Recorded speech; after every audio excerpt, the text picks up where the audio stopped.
સમીજે ને ગુરુ જોગીએ કાકાને વડિયા દિવ્ય દ્વયનું અદ્વૈતનો ખોજ છે. ભેદે સાક્ષી અનંતના સ્વરૂપા શાસ્ત્રી મહારાજનું એવા સ્વામી હરિપ્રસાદ ચરણે વંદન સદા હું કરું. જેના દિવ્ય સુદિવ્ય જે ચરિતમાં વિલસી રહી હરિ તો રહ્યા સંબંધે વળી શૂન્ય જે વિચરતા દાસત્વને ધારતા આપે અક્ષર સુખ ભક્તજનને આત્મીય ભાવે સદા એવા સ્વામી પ્રબોધદાસ ગુરુને ફુલકા ભાવે વંદતા. સહજાનંદ સ્વામી મહારાજની જય, શ્રી અક્ષર પુરુષોત્તમ મહારાજની જય, ગુરુહરિ શાસ્ત્રીજી મહારાજની જય, ગુરુહરિ યોગીજી મહારાજની જય, ગુરુહરિ હરિપ્રસાદ સ્વામીજી મહારાજની જય, પ્રગટ ગુરુહરિ પ્રબોધ સ્વામીજી મહારાજની જય જય જય. શુભ અને મંગલકારી દિવસ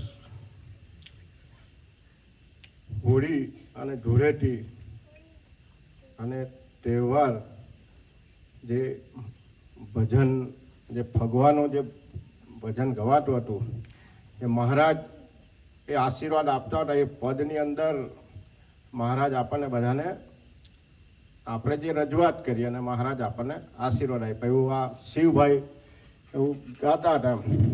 એટલે આપણને તો આશીર્વાદ મળી ગયા.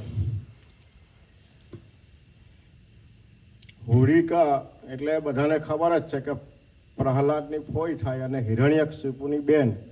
ભગવાનને એવું વરદાન હતું એનું કે તને અગ્નિ કોઈ બાળી નહીં શકે, પણ ભક્તની એવી તાકાત હતી કે ભક્તના પ્રતાપથી એની ભક્તની ભક્તિથી હોળિકા બળીને ભસ્મ થઈ ગયેલી એમ.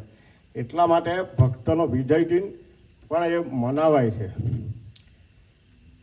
સૌ ભક્તો બાકરોલ મંદિરે ગયા. હરિપ્રસાદ સ્વામીજી જ્યારે એક વખતે અમને પણ એવું રંગાવાનું તક મળેલી ત્યારે એવું થાય કે આપણા જેવા કોઈ નસીબદાર નહીં. ગઈકાલે જે માહોલ હતો અને ગઈકાલે જે વિડીયો અમે જોયા, જે ઓનલાઈન દર્શન કર્યું, એમાં સૌ ભક્તો ભીજાઈ ગયેલા હતા. અને હું કાયમ અમારા પરમ મિત્ર વિનોદભાઈ જેમનો આજે બર્થડે છે, મેં એને મજાકમાં એક જ વાત કરું કંઈ બી વાત કે સિયા કે રામ, એટલે એમની મિસિસ નામ સીતાબેન. અને મેં કહ્યું એટલે કાયમ. પણ આજે ભાઈ વાત કરી કે પહેલી જ વાર એવો ડાન્સ કર્યો કે જે આનંદથી ઝૂમી ઉઠ્યા હશે ત્યાં પ્રબોધ સ્વામીની હાજરીની અંદર. કેવું વાતાવરણ હશે, સૌ એવું દિવ્ય વાતાવરણમાં, એવું ભક્તિમય વાતાવરણમાં, એ ભગવાનની હાજરીની અંદર આજે ડાન્સ કરવા બહુ અઘરી વસ્તુ છે. આપણે ડાન્સ જો કરીએ તો આપણે નિયમ ધર્મથી કરીએ કે સુહૃદ ભાવથી આત્મીયતાથી આપણે બધું કરવાનું છે. એમ હિતેશભાઈ વાત કરી કે પ્રથમ 18 ને પ્રથમ 16ની વાત છે, ખૂબ અઘરી છે. દીપભાઈ ઘણીવાર પ્રવચનમાં કરે કે અમારી દ્રષ્ટિએ આ ખૂબ અઘરો, આ માર્ગ ખૂબ અઘરો લાગી રહ્યો છે.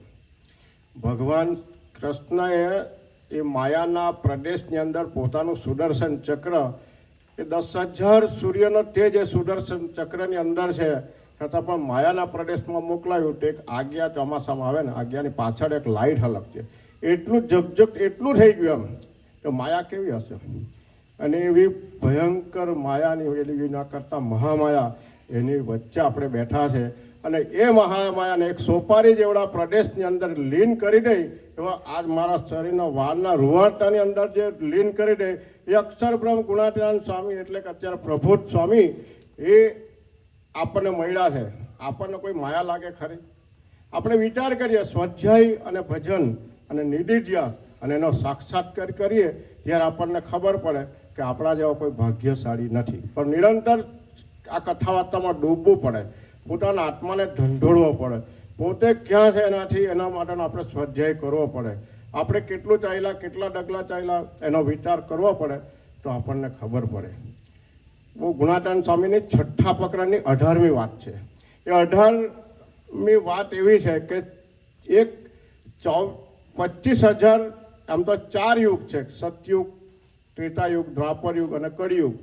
હવે એક યુગના 25,000 વર્ષ છે અને એક 25,000 એ 4 ચોકડી 4 એટલે 1 લાખ વર્ષ થાય.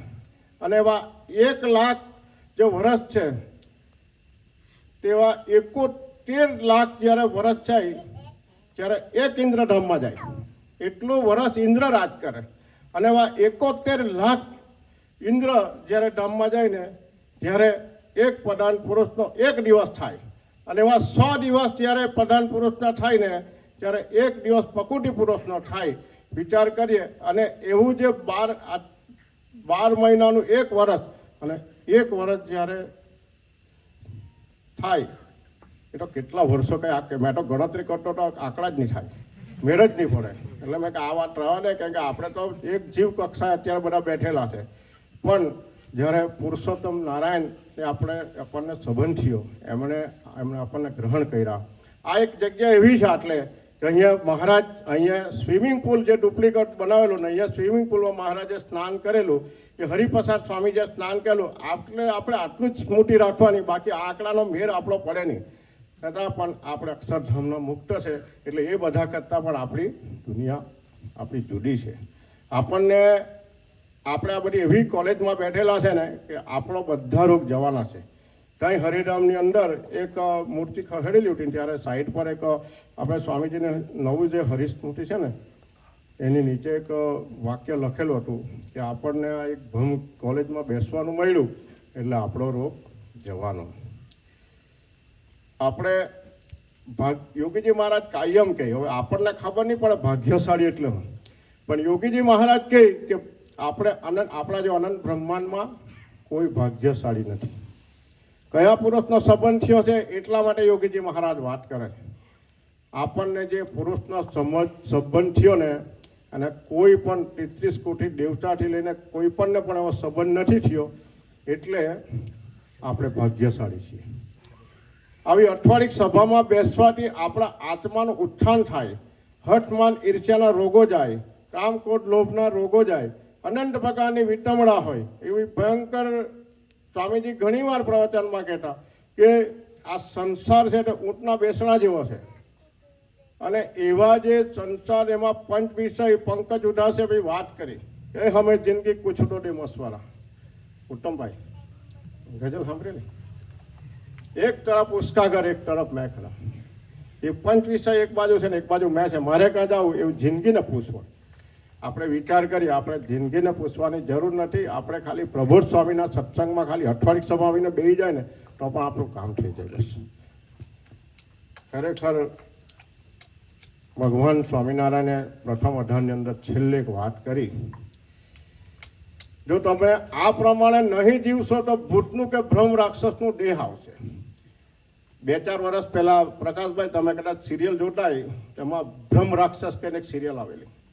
હવે બ્રહ્મ રાક્ષસ કેવો તે ખબર, પણ ભગવાન સ્વામિનારાયણ કીધું કે એ તકલીફ વાળું કામ. એમ તકલીફ એટલે દેહ છૂટે જ નહીં, એમાંથી કાં નહીં કરવાનું. એક ભૂત જન્મ કેટલા હજારો લાખો વર્ષ એ દરિયા અમદાવાદની અંદર દરિયાખાનનું ગુંબજની અંદર હજારો વર્ષો પહેલા જ્યારે ત્રેતા યુગની અંદર એ દ્રૌપદીને રાજમહેલની અંદર દ્રૌપદીના ચીર ખેંચાતા હતા ત્યારે કૌરવનો એક ભાઈ એને ના પાડી કે આ વસ્તુ ખોટી છે, આ બંધ કરો, પણ પેલાને કાઢી મૂક્યો બહાર ગેટની. અને એ જ્યારે પછી 25,000 વર્ષ પછીની પાછી ઘટનામાં જ્યારે ભગવાન સ્વામિનારાયણ એ દરિયાગંજના એ બાજુ ગયેલા હતા અને ત્યાં રાત્રિવાસો આરામ કરતા હતા ત્યારે એ દરિયાગંજ જેના નામથી ગુંબજ બનેલો મિનારો, એ દરિયાખાન ભૂત થયેલો. અને મહારાજના દર્શન જ્યારે એને થયા, આમ તો સંતોના દર્શન એ કરવા માંગતો નહીં, તો એને ખબર હતી કે આ જ પુરુષોત્તમ નારાયણ સ્વામિનારાયણ ભગવાન છે, એના દર્શન કરા તો મારો આ મોક્ષ થશે. અને તે વખતે જ્યારે મહારાજના એ દર્શને પોતાનું સ્વરૂપ પ્રગટ કરીને જ્યારે એ મહારાજની સામે આવ્યો ત્યારે મહારાજે એનો મોક્ષ કર્યો. પછી જ્યારે મુક્તાનંદ સ્વામી આ વાત જાણી, ત્યારે આખી ઘટના જાણી, ત્યારે મહારાજે એને કીધેલું કે જ્યારે હજારો વર્ષો પહેલાં દ્રૌપદીના ચીર ખેંચાતા હતા ત્યારે આણે વિરોધ કરેલો અને એના ફળ સ્વરૂપે એને સત્યનો પક્ષ લીધેલો, એ પાંડવોનો પક્ષ લીધેલો. એટલા માટે આજે એને 25,000 વર્ષ પછી પણ એને આનો મોક્ષ થાય. મહારાજ કે ના બદ્રિક આશ્રમમાં અમે મોકલીએ છીએ. વિચાર કરો, તે કેટલા વર્ષો પહેલાંની વાત. પણ જ્યારે એક પક્ષ સત્યના પક્ષ રાખ્યો તો એનું કલ્યાણ થયું. ને પહેલા લોકોનું તો શું થયું આપણને નથી ખબર, પણ મહારાજ જ્યારે કહે કે એનો મોક્ષ થયો તો એને દ્રૌપદીનો પક્ષ લીધેલો. વિચાર કરીએ કે સત્યનો પક્ષ લે તો આપણા ઘણા કામ થાય. અધર્મનો પક્ષ છે તો રાવણ અધર્મના પક્ષે રહેતો હતો, અને વિભીષણે સત્યનો પક્ષ રાખેલો. તો સત્યના ત્યાં લંકામાં રહીને પણ જીતી ગયો. અને અહીંયા રામાયણના અહીંયા પેલી કઈ મંથરાને બધા ભગવાન રામના દરબારમાં રહેતા હતા પણ હારી ગયા. શું હાલત થયો? એટલે પરિસ્થિતિ આ છે કે સત્સંગ એક દિવસ સત્સંગ કરે તો એને 84 લાખ યોનિમાં જન્મવું પડતું. એક જ દિવસ ખાલી. આજે અઠવાડિક સભા પૂરી થઈ જાય ત્યાં 1.5 કલાકની અંદર ખાલી એક દિવસ આની ઝાડ ને ડુંગર ને કોઈ નહીં, બળદ ને ચકલું ને બિલાડું કશું થવાનું નહીં.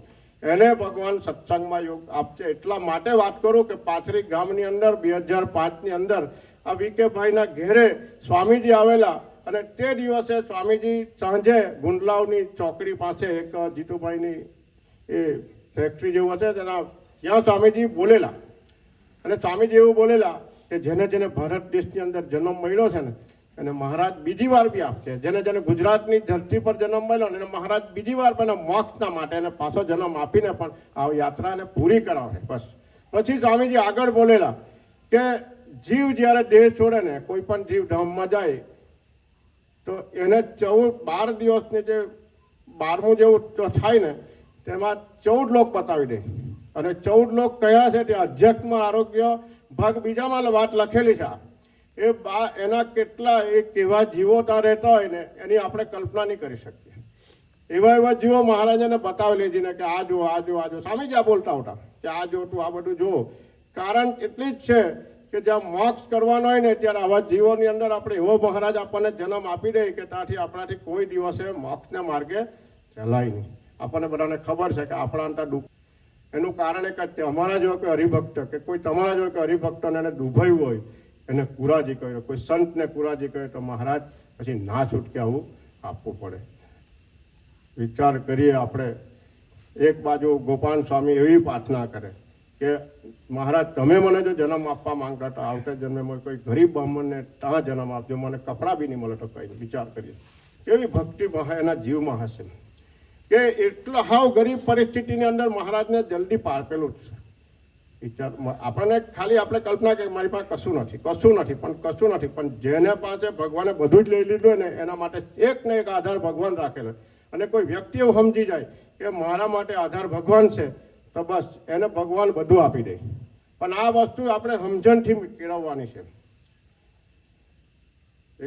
એક સંતે બહુ સરસ વાત કરેલી कि सूरज को भी मालूम है कि मैं डूबने वाला हूँ, फूलों को भी मालूम है कि मुरझाने वाला हूँ, लेकिन इंसान को मालूम नहीं कि मैं मरने वाला हूँ. આ થોડીક આપણી સૌરાષ્ટ્ર કાઠિયાવાડની એ જે પાનબાઈ એક ભક્ત કવિ એ બેન એના તો આપણને બધાને ખબર છે. રોજના ભજન એના ટીવી પર આવતા હોય, રેડિયા પર આવતા હોય કે વીજળીના ચમકારે મોતીડારે પરવું પાનબાઈ. એક વીજળી જેવું નાનું ખાલી વીજળીનો ઝબકારો થાય એટલું આપણું નાનું જીવન છે. એમાં મોક્ષ રૂપી મોટી પરોવવાનું છે. એ આપણે એના માટે સજાગતા રાખવાની છે. ગુણાદાન સ્વામીની વાતમાં પણ વાત લખેલી છે કે લાડવા ખાવા અને પતરાળા ફેંકી દેવા. તો લાડવા એટલે મોક્ષ રૂપી લાડવા ખાઈ લેવાનો અને દેહરૂપી પતરાળું ફેંકી દેવાનું. આ વાત મોક્ષની વાત છે. આપણે બધા મોક્ષાર્થી સાધકો છે. બધા મોક્ષને માટે છેલ્લો જન્મ કરવા માટેની આ સાધના છે. અઠવાડિક સભા છેલ્લો જન્મ કરાવી દે એવી છે.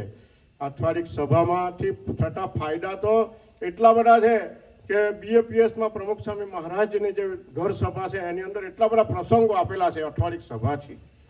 વિચાર કરીએ કે જેતપુરની મહારાજના વખતમાં જેતપુરની એક કડવી બાઈ કરીને એક બેન ભક્ત બેન થઈ ગયા. એ બેનનો ધણી એટલો બધો ક્રૂર માણસ, એટલા બધા અસુર માણસ કે એટલી બધી એને દુઃખી કરે કે એને જ્યારે નીચે હુવાડે અને ખાટલાનો એક પગ એને છાતી પર રાખીને ખાટલામાં હોઈ જાય. વિચાર કરો. છતાં પણ એ બહેનનો નિષ્ઠા એટલી બધી એની સ્પીડ એકદમ સ્ટ્રોંગ કે મહારાજ સિવાય મારો માટે કોઈ નહીં મળે બસ. અને પછી મહારાજને એને પ્રાર્થના કરી કે મહારાજે દિવ્ય દેહ પ્રગટ થઈને એને દર્શન આપીને કીધું કે ગઢડામાં બુટ્ટી જોડી દે બચ્ચા. અને એને ગઢડામાં બુટ્ટી જોડી તો એ તરત જ ગઢડા પહોંચી ગઈ. આવા તો કેટલા બધા પ્રસંગો છે. આવા તો કેટલી બધા આપણા સત્સંગી ભાઈઓના જે પ્રસંગો છે ને તેના માટે એમ કે આસારામભાઈનું શાસ્ત્રીજી મહારાજના વખતમાં ઘર હળગી ગયેલું અને જ્યારે ઘર હળાઈ ગયું ત્યારે બધું જ રાખ થઈ ગયેલું, કશું નહીં મળે. છતાં એવા કપરા સમયમાં જ્યારે શાસ્ત્રીજી મહારાજ સેવા લેવા માટે કે મને 20,000 રૂપિયા તમે ગમે ત્યાંથી કરીને લાવો, તે આશાભાઈની નિષ્ઠા એવી હતી કે ગમે ત્યાંથી કોઈ કણબી પટેલ ત્યાંથી 20,000 લઈને આવ્યા. બોલો વિચાર કરીએ.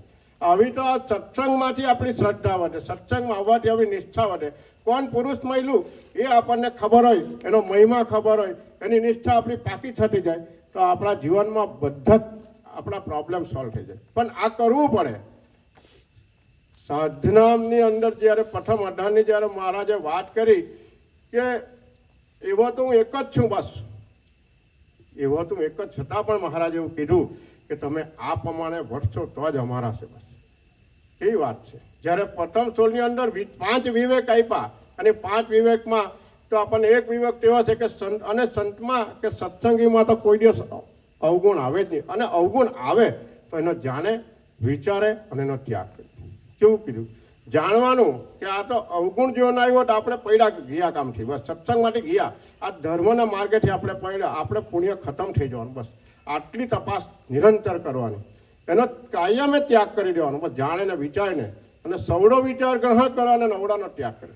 જેટલા ધર્મ સંબંધી, જેટલા આધ્યાત્મિક છે, જેટલા પ્રબોધ સ્વામી મહારાજ તરફના જે હોય ને એટલા જ સવડા વિચાર, બાકી બધા અવડા.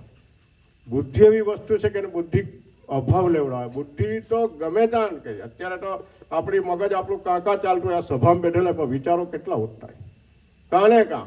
ગુણાટાંસાન વખતમાં એક સંત એવા બેહેલા અને પછી એ ગઢડાની અંદર એક કાળી તલકાવાળી પેલી ગાયના માથા પર હાથ ફેરવ્યા કરે.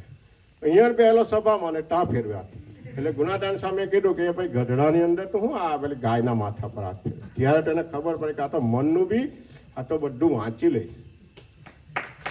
એટલે तन की जाने मन की जाने जाने चित की चोरी जिसके उसके आगे क्या छुपाना जिसके हाथ में डोरी. एवा આપણી બધાની દોરી પ્રભુ સ્વામીના હાથમાં છે. આપણને બધા આપણે એટલા હોશિયાર આપણે છે ને કે આપણે એ કંઈ જાણતા નથી, બધું જ જાણે, બધું જ જાણે, છતાં પણ આપણા જીવ હાથેનો સુહૃદ ભાવ છે ને એટલે આપણને કંઈ કહેતા નથી. બાકી ફૂટબોલની જેમ ફેંકી દે, કંઈ કામ નહીં મળે ભાઈ, તારું ચાલ નીકળી જા. એનું કારણ એક જ છે, આ તો છે ને કે એને સંકલ્પ કર્યો કે મારે તો તમને મારા જેવા કરવા છે, મારા જેવા એટલે એના જેવા કરવા છે. બસ પ્રભુ સ્વામી જેવા કરવા છે તો કેટલા દાસત્વથી નિતરતા પુરુષ છે, સુહૃદ ભાવે નિતરતા પુરુષ છે. ગમે એટલું અપમાન એનું કર્યું હશે પણ હસતા ને હસતા રહે. ગમે તે વિપરીત પરિસ્થિતિમાં પણ પોતાના યોગમાં આવનાર એક એક સાધકને એને પોતાની હાથે ખેંચીને રાખેલા છે. નહીં તો આમાંથી એક બી બેહે નહીં, બધા નાહી છૂટે. હા, પ્રભુ સ્વામી જ જતા આપણે કુટુંબભાઈ અહીંયા તો ફાયદો થયો તો આવીએ. આ ફાયદાની વાત નથી, આ નિષ્ઠાને મહિમા આપણે દ્રઢ કરવાની વાત છે.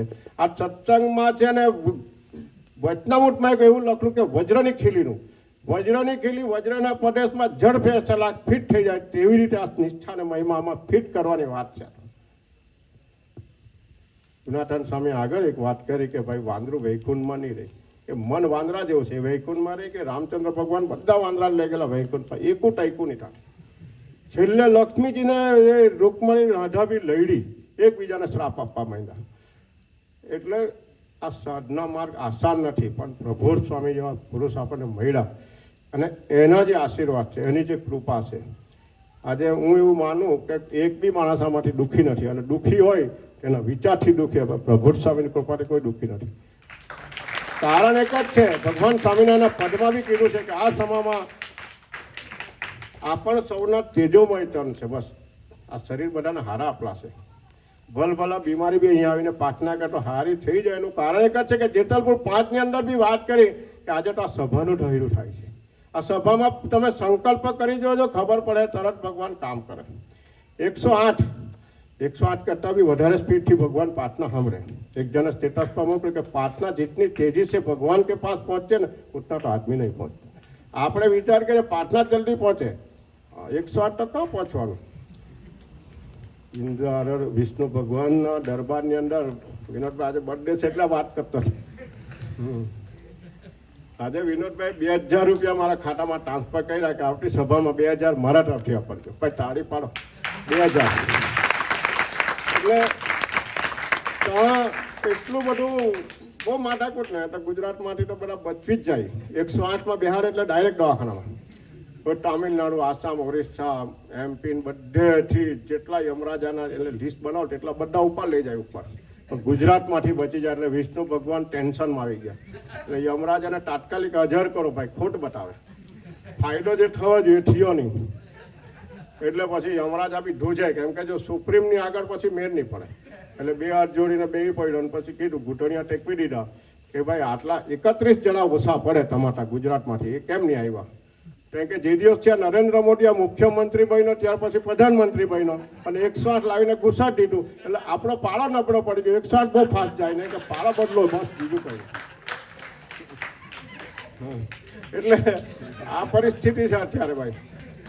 એટલે આજના શુભ અને મંગલકારી દિવસે મહારાજ અને સ્વામીજીના ચરણોમાં પ્રાર્થના કરીએ કે એવો શુદ્ધ સ્વધર્મ અમારા સૌના જીવનમાં પ્રગટે એવી આપ કૃપા કરજો. પ્રથમ 16 પ્રમાણનો ઇન્દ્રિયોનો વિવેક જે છે એ અમારા સૌના જીવનમાં એવો અમને કરી આપજો. એવા આજના દિવસે અમને જે ભગવા જે આપ્યા, જે આશીર્વાદ આપ્યા, એ ભગવા સ્વરૂપે અમને આટલું જ કરી આપો. બસ એ જ આજના શુભ દિને આપના ચરણોમાં અંતરની પ્રાર્થના. જય સ્વામિનારાયણ.